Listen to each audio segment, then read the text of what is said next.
Remember from our earlier video how we found the slope between 2 points on a line? Well, a curve is trickier because it does not have just one slope, it has a different steepness at every single point. Here is the big secret though. If you zoom in close enough on any curve, it starts to look like a straight line, and that one idea is the entire foundation of the derivative.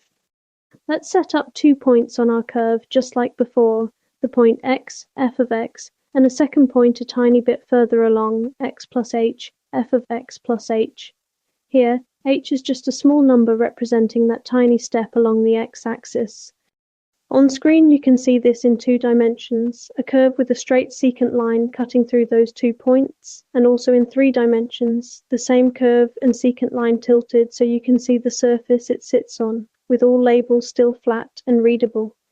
Using our slope formula from before, the slope of this secant line is change in y divided by change in x, which here is the quantity f of x plus h minus f of x, all divided by h.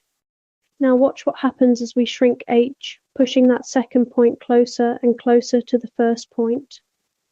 The second line rotates and flattens until it hugs the curve at exactly 1 point, and that limiting line is called the tangent line. So the derivative f prime of x is defined as the limit, as h goes to 0, of the quantity f of x plus h minus f of x, all divided by h. Let's make this concrete with an actual function f of x equals x squared. We want to find f prime of x, the slope of this curve at any point x. First we write down f of x plus h. Since f of x equals x squared, we replace every x with the quantity x plus h, giving us f of x plus h equals the quantity x plus h squared.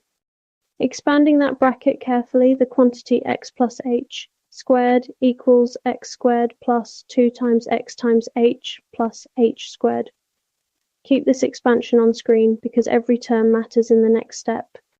Now we substitute into our limit definition. F prime of x equals the limit as h goes to 0 of the quantity x squared plus 2xh plus h squared minus x squared, all divided by h. Look closely at the numerator.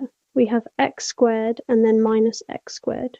These 2 terms cancel completely, leaving us with the limit as h goes to 0 of the quantity 2xh plus h squared, all divided by h.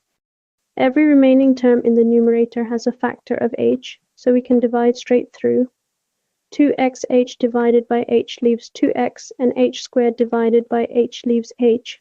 So we are left with the limit as h goes to 0 of the quantity 2x plus h. Now finally we let h shrink all the way to 0.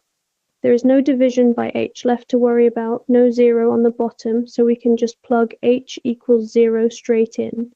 That leaves us with 2x plus 0, which equals 2x. So f prime of x equals 2x. That's it, the slope of the curve x squared at any point, x is simply 2 times x. Before we move on, here's a quick challenge. Based on this pattern, x squared giving a derivative of 2x, what do you think the derivative of x cubed will look like? Pause the video and make a guess. If you look at the graph of x cubed alongside a graph of 3x squared, you'll see the reveal lines up, but we will prove exactly why in a future video on the power rule. Now let's watch this whole idea play out visually in one continuous motion. In 2 dimensions, watch the secant line through our curve rotate and shrink as h gets smaller and smaller, sweeping down until it lands perfectly along the tangent line. In 3 dimensions, the same collapse happens, the secant line tilting and swinging inward until it rests flush against the curve, all at that single point x. This is the whole idea in one picture. The derivative is just the slope of a curve at one exact point. If this finally made the derivative click for you, hit like and subscribe. It really helps this series keep going. Next time we will use this same limit definition to prove a much faster shortcut for any power of x, called the power rule, so you never have to grind through this algebra again.